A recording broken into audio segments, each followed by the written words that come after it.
Eu me refiro à situação da Empresa Brasileira de Correios e Telégrafos. E para isso eu já tenho aqui, para conversar conosco do outro lado da tela, e saúdo o presidente da Federação Interestadual dos Sindicatos dos Trabalhadores e Trabalhadoras dos Correios, a FINDECT, Marcos Santagda. Marcos Santagda, bom dia.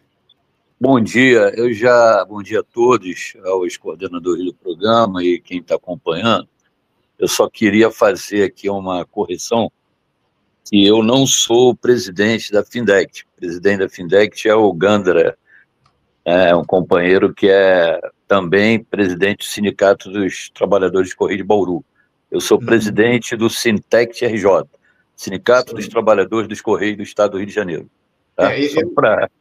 Eu agradeço a tua correção, Marcos, mas inclusive eu te perguntei isso no chat, você me disse que não era secretário, não era diretor jurídico e era o presidente do sindicato, mas só para estabelecer aqui o motivo pelo qual eu te chamei de presidente, mas não, você é diretor jurídico da FINDECT, não é isso? Não, da FINDECT sou diretor jurídico, e aqui no Rio eu sou o presidente estou, né, como presidente do Sintect RJ. Houve uma confusão aí nessa informação, mas já está corrigido aqui. Quero agradecer a presença aqui com a gente, o Marcos. Bom dia para você, para a gente falar sobre essa crise que a Empresa Brasileira de Correios e Telégrafos vem atravessando ao longo dos últimos tempos. A gente tem acompanhado de perto aqui no programa, dialogando com outras entidades sindicais, enfim. A empresa ela tenta conseguir um empréstimo de 20 bilhões de reais dentro do seu plano de reestruturação, mas tem tido ali dificuldades.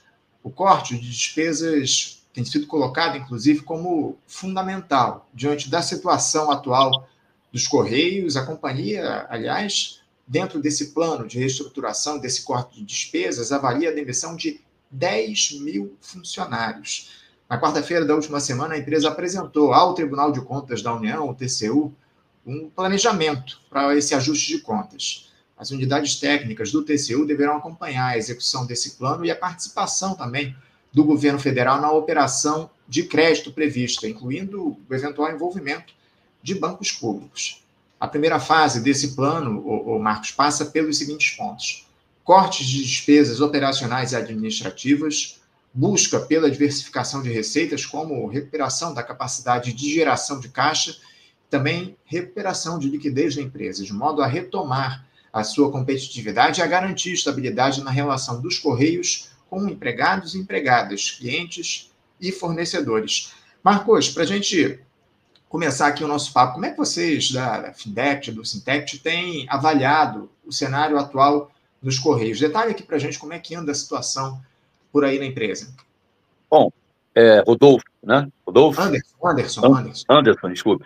Anderson, essa situação que nós chegamos aos dias atuais, né, do ponto de vista da crise que a empresa está atravessando, ela é um processo que, ao longo do tempo, a nossa empresa estava no cenário, nesse mercado sozinho, e ela, na sua condução, né, por várias direções, né, nos anos anteriores, foram também desmontando, vamos dizer assim, não capitalizando a empresa, né? Houve época que o Correio estava sozinho, um faturamento muito grande, patrocínios diversos, né? Inclusive aqui, quando o Rio de Janeiro sediou a Olimpíada, né? O presidente na época, Wagner Pinheiro, mandou 30 milhões de reais aqui para, assim, sem, obviamente, discutir, debater internamente, inclusive com as representações sindicais. Então, houve muita coisa errada no passado. Mas agora, recente, Anderson, entrando na questão atual, né, nós, em 2022, quando o Lula tomou posse, e deu posse também ao ex-presidente Fabiano, que saiu, ali, naquele momento que o Lula arquivou um projeto vindo do governo anterior, né, que venderia a ECT, e o Lula, ao ser eleito, ele arquivou esse projeto. Logo a seguir, o Fabiano, que assumiu, ele tinha que fazer a modernização da empresa, e não foi falta de aviso. Isso eu digo 3 anos atrás.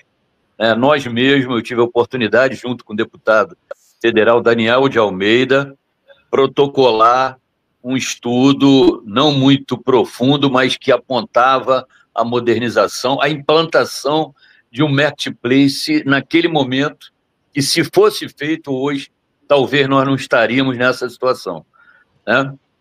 Então, de lá para cá, os aplicativos foram se estruturando, já vinham, né? Na pandemia eles começaram já a demonstrar, vamos dizer assim, esse serviço deles, né? Contratando mão de obra barata, enfim, veículos na região que eles montavam, que eles dão o nome de galpão, né? Chega no município, monta um galpão e ali eles já não precisam mais dos Correios, né? Como antes. Eles foram se estruturando e o que ocorreu nesse período de 2022, nós estamos em 2025? O serviço foi saindo do Correio. Eles entenderam que eles poderiam, eles mesmos entregar e foram retirando. Hoje, nós temos, Anderson, unidades esvaziadas de cargas para ser entregue, né? Que deveriam, como nós tínhamos antes, até 2024, ali eu participei de um ato aqui na Porta dos Correios, a gente ainda tinha um volume de objetos postais, de encomendas expressivo. Depois começou a cair de uma certa forma que hoje os déficits foram se apresentando, né, já em, se eu não me engano, primeiro trimestre de 2024, já começou o sinal de 800 milhões de déficit, e aí dali para frente não parou mais, né? E agora, como noticiário, agora no segundo trimestre de 2025, chegou a 4 bi, e acredito que agora no terceiro ou quarto semestre, né? Agora de 2025, esse valor já deve estar bem acima de 6 bilhões, por aí, né? Então, a empresa está descapitalizada, sem serviço, e é importante, Anderson, dizer aqui que, conjugado a isso, nós estamos em plena campanha salarial, né? Há uma expectativa do trabalhador muito grande, tanto da empresa se erguer, quanto os direitos deles serem, vamos dizer assim, contemplados, vamos dizer assim, a empresa cumprir essas obrigações trabalhistas que estão no acordo coletivo, né? Tanto é que nós costumávamos fechar o acordo no mês de setembro e já vamos entrar no mês de dezembro e nada. Aproveitar, Anderson, nessa breve resumo que você fez, que até para acalmar os nossos companheiros e companheiras, que saiu aí uma matéria, né, da empresa, vamos dizer assim, idealizar a demissão de 10 mil trabalhadores. Eu quero dizer, até a título de informação, que hoje a empresa dos Correios e Telégrafos, ela não pode demitir trabalhador de forma motivada. Tem uma OJ 247 no TST que impede o Correio de demitir imotivadamente, só motivadamente, que é quase paralelo a uma justa causa e por aí afora. E com relação ao PDV, a empresa vem recorrendo a esses PDV já há muito tempo, aí na gestão do Fabiano, fez PDV também, e o atual, o Emanuel, propagou isso. Mas é importante acalmar, né, que está tendo muita matéria nas redes sociais, aterrorizando nossos companheiros e companheiras, que não é bem assim, né? E dizer que nós representantes da categoria junto à direção do Correio e às autoridades, vamos lutar para que os direitos nossos sejam mantidos, que o nosso salário seja reajustado aí de acordo com a inflação. E hoje, inclusive, eu estou indo para Brasília, né? e a empresa está propondo aí mais para frente uma negociação, e nós temos uma assembleia dia 2 de dezembro.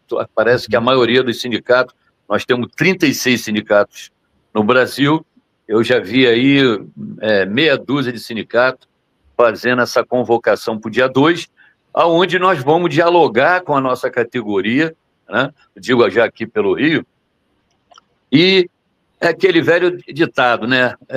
A greve não é um decreto, você tem que debater com os trabalhadores e trabalhadoras, nós estamos numa conjuntura diferente do passado, então é preciso dialogar, é preciso conversar, porque o sindicato não pode tomar atitudes, no meu modo de ver, sem os trabalhadores e com os trabalhadores, né? Agora, o Marcos, me permita, essa possibilidade de demissão de 10 mil trabalhadores não está colocada no próprio plano de reestruturação da empresa? Isso não está colocado? Foi a própria direção dos Correios que levantou essa possibilidade? É uma notícia que surgiu de maneira aleatória? Não foi uma possibilidade colocada pela direção da empresa? Olha, eu li, não sei se foi essa matéria que você leu, acho que foi da Folha de São Paulo, falando sobre a questão, a empresa, o plano de recuperação que a empresa apresentou ao TCU.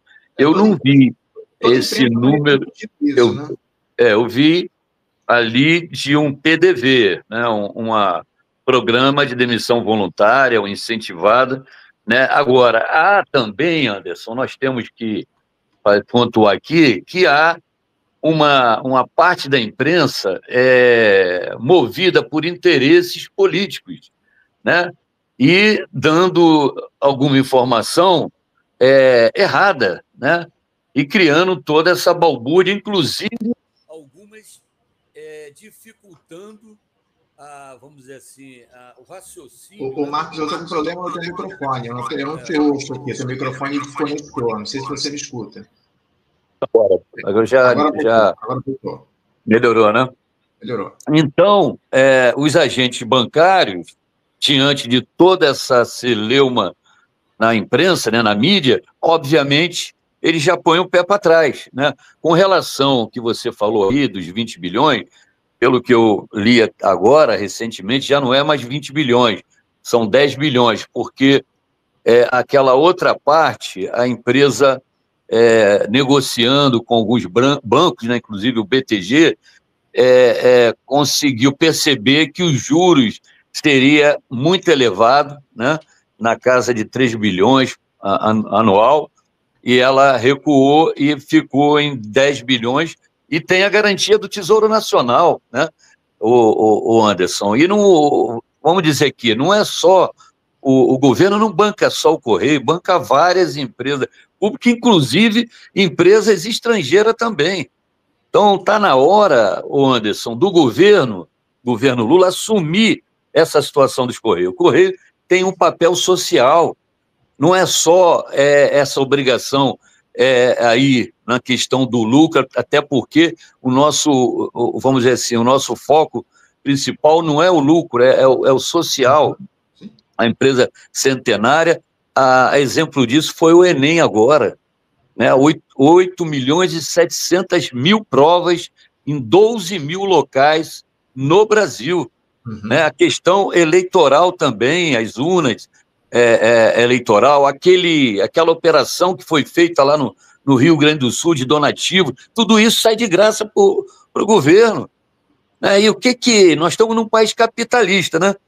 Tudo que você vai fazer um cafezinho se paga. Então, agora é a hora do governo Lula dar atenção, até porque, quero chamar a atenção aqui, esse presidente que saiu, já era para ter saído há muito tempo, seu Fabiano, que vinha dando sinais de irresponsabilidade, como foi patrocinar evento do Gilberto Gil, Lollapalooza, no momento que o Correio já estava com déficit financeiro. E o Lula manteve ele aí durante uns 5 meses. Nós mesmos do Sintec RJ fomos no Planalto, protocolamos explicando tudo isso. E aí, esse período se agravou mais ainda as finanças dos Correios. Então, eu estou aqui um pouco, Anderson, até desabafando, porque isso cai nas nossas costas. dos trabalhadores e depois do sindicato, né? E aqui é um momento, né, ímpar para a gente desabafar e aliviar o coração e a mente com essas atitudes irresponsáveis, né, e que eu estou responsável, aqui como presidente do sindicato, peço ao Lula, sei que ele tem, assim, enormes demandas, a agenda está agora, parece que no Pará, no COP30, que volte a sua atenção, a parte dela, para uma empresa que é importantíssima para o povo brasileiro, que é os Correios. Nós estamos em todo o território nacional. Eu sinto muito isso, inclusive, nas entrevistas que eu faço aqui no programa a respeito da importância da empresa brasileira de Correios e Telégrafos, que, como você muito bem colocou, atinge todo o território nacional. Enquanto essas empresas de entrega, muitas delas não entregam serviços ali em determinadas regiões do país, ao contrário dos Correios. É fundamental a gente manter os Correios, especialmente os Correios, enquanto uma empresa estatal. Sempre importante isso. Agora, o que justifica, na tua avaliação, nesse momento, essa espécie de negligência do governo Lula em relação a uma empresa tão importante para o país como é a empresa brasileira de Correios e Telégrafos? A Rosemary diz aqui, o seguinte: a reestruturação precisa de investimento, principalmente na área tecnológica. É fundamental que haja investimento na empresa, nos Correios, enfim. O que é que, na tua avaliação, o Marcos, para a gente fechar aqui, justifica esse abandono, digamos assim, do governo Lula em relação aos Correios? Então, essa pergunta que você está fazendo é uma incógnita. Nós estamos querendo saber o porquê o Lula está agindo dessa forma, né? Porque a gente, nossa crítica, o Anderson, ela, sobretudo do nosso sindicato, né, Sintec RJ, ela tem sido, vamos dizer assim, propositiva, né? Nós achamos que, assim, aqui eu pensando aqui, comigo, que isso tem, vamos dizer assim, tomado o nosso tempo de segunda a domingo, que o Correio não vai resolver isso só no marco do empréstimo financeiro, até porque o empréstimo financeiro ele tem um tempo e tem juros, né? Nós precisamos, Anderson, com relação ao que a companheira nossa falou aí, fazer investimentos em termos para serviços que traga os recursos de forma contínua e vá elevando a receita. Por exemplo, nós temos hoje um pseudo marketplace lançado pelo esse Fabiano que saiu aí, que não é um marketplace, é um site que pode ser a saída da nossa empresa. É colocar uma plataforma, é colocar um aplicativo que não tem, é gente começar a entrar no mercado. Nós temos uma população de trabalhadores de quase 85 mil que podemos passar a comprar no site dos Correios, no marketplace do Correio. No entanto, é um site, vou falar aqui, vagabundo, né, porque você não tem produtos para comprar, quando compra, joga a entrega para outra empresa, quando nós estamos catando moeda aqui dentro dos Correios. Então você vê que esse senhor que saiu fez um pseudo marketplace para não funcionar, né? Então nós defendemos aí propositivamente o serviço do marketplace, o banco digital, que já tem em outros países, na China, né, na Alemanha, em outros países já está funcionando de forma efetiva. Agora sim, voltou o microfone, fica à vontade. O microfone tinha saído, mas já voltou, pode seguir. Foi outra ligação que eu recebi aqui. Então, Anderson, nós entendemos que no marco só do empréstimo, e eu já conversei um pouquinho só com o presidente atual, né, essa questão do marketplace, porque é um serviço que já está atrelado ao nosso, que nós já temos uma logística no Brasil todo, né, e trabalhadores preparados para fazer a entrega. Então, é só vender, né, entra capital e a entrega vai ser pelos Correios. Então, tem isso aí, né, que é a questão de ele reformular, o presidente atual, parar no momento, reformular, acho que eu não sei qual o custo, eu mesmo perguntei a ele se ele já tinha olhado o contrato com a Infracomis, né, que é a empresa que está com esse site aí que eu falei, repito, vagabundo, né, e ele falou que ainda não tinha olhado. eu estou assim, Anderson, um pouco segurando, um pouco revoltado, às vezes são palavras que eu não gosto de usar, né? Mas é que a gente vê as coisas acontecer e nós temos relação empregatícia. A maioria desse pessoal que está na cúpula da empresa é tudo contrato político, né? Cargos políticos. Eles vão sair, como saiu o outro, e nós ficamos, né? E eu, assim, hoje eu tenho uma defesa, eu e outros, que na cúpula do Correio tem que ter pessoas que conheçam a empresa, né? Não é só a grana, é a operação, não é só o lucro, é a operação. Então, precisa que tenha na cúpula da empresa pessoas que venham a conhecer a empresa, que não é o caso da diretoria atual, da diretoria que saiu. São pessoas que vão conhecer a empresa agora, demora 6, 8 meses, e nós precisamos de ter um tempo menor para resolver essa questão, como está colocado aí. Esses 10 bilhões, por todas as matérias que eu li, tem um prazo, o Correio está num prazo de 15 dias, né, que hoje é 15, né? É 16? 17, hoje é 17, né? Vai acabar no final do mês, que bate com o nosso pagamento, né? E a gente tem notícia, Anderson, que, por exemplo, pagamentos anteriores, nós recebemos através de garantia de empréstimos, com empréstimo para pagar o salário e os benefícios. Então, essa expectativa dos trabalhadores, vamos dizer assim, essa preocupação é muito grande e, como eu falei, nós estamos dentro de uma campanha salarial, né? Nós, do sindicato, temos essa responsabilidade, ao mesmo tempo de zelar, cuidar da empresa, mas, sobretudo, manter o direito dos trabalhadores, isso não abrimos mão disso, né? E dizer que a culpa, isso aí também não é dos trabalhadores. Aproveitando esse negócio, é uma pergunta que você me fez mais atrás, a imprensa, vamos dizer assim, que tem esses interesses políticos. Eu vi agora, foi na sexta-feira, a Rede Globo, outras emissoras também, e aí a jornalista que fez toda a programação da situação de crise econômica, ela disse, os salários aumentaram, o dela também aumentou, todo salário aumenta de um ano para outro, ou a inflação vai ser, vamos dizer assim, propagada, anunciada pelos meios de comunicação, e os salários vão ficar sem ter reajuste. Então, assim, a gente vê a maldade, né, em algumas matérias, só no estalar do dedo, a gente vê que tem maldade ali. Ninguém culpabiliza, por exemplo, o próprio governo, que já retirou dinheiro da empresa na época da Dilma aqui, né? E, como eu citei, vários serviços que são feitos, que é 0800. Né? Nessa cobertura que nós demos no Rio Grande do Sul, tinha trabalhadores do Rio trabalhando lá no Rio Grande do Sul para ajudar o pessoal que estava naquele problema lá da inundação, né, que estavam sem imóveis, que estavam... Enfim, nós estávamos lá. E aí, e quem pagou isso aí? Quem pagou a diária desse pessoal? Viagem e tudo mais, gasolina para eles ir para lá.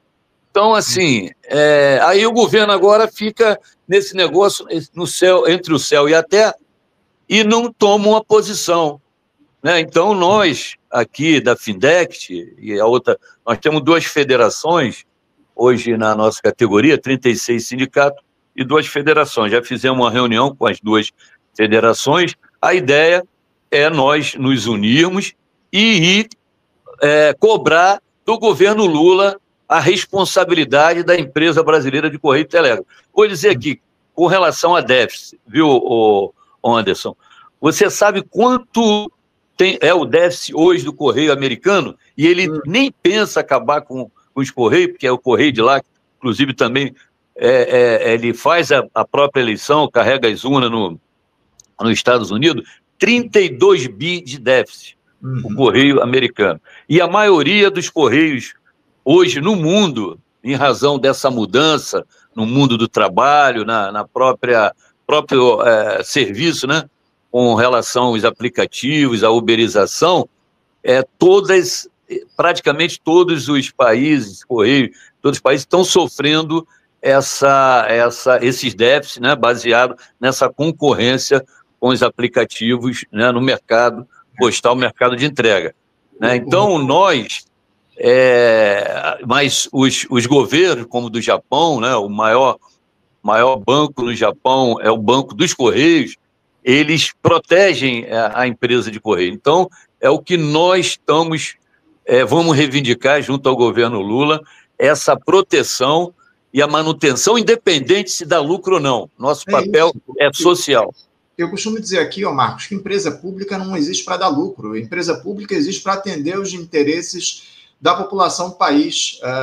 Os Correios não servem para dar lucro, as empresas estatais não são construídas para isso, elas são construídas para oferecer serviços de qualidade para as pessoas do nosso país. A gente tem um discurso sendo construído, inclusive, pela grande imprensa. Vou até colocar na tela um editorial do jornal O Globo, desse final de semana, dizendo que a emergência financeira dos Correios deve abrir caminho à privatização. Esse discurso está colocado desde o governo do Jair Bolsonaro, a grande verdade é essa. Infelizmente, ele segue mantido aqui no governo do presidente Lula a partir dessa lógica da grande imprensa e, lamentavelmente, com a irresponsabilidade, eu diria, dessa gestão que não coloca como prioridade os interesses do país e os interesses de uma empresa tão importante como é os Correios, porque, obviamente, além do serviço que a empresa oferece, o que está em risco é o emprego de dezenas de milhares de trabalhadores da empresa com essa ameaça aí de demissões, de eventual privatização, enfim. A gente vai continuar acompanhando, o Marcos, aqui no Faixa Livre, toda essa situação dos Correios. Agradeço muito a tua presença. Sempre que você tiver novidades a respeito do diálogo, da categoria, a possibilidade de construção, inclusive, de uma greve dos Correios, a gente volta a conversar, você traz aqui para a gente, para estabelecer o diálogo aqui no programa, tá bom? Tá legal. Anderson, muito obrigado aí pelo espaço, pelo convite. Agradecer também as pessoas que estão acompanhando o programa. E a luta continua, né? Vamos à luta aí.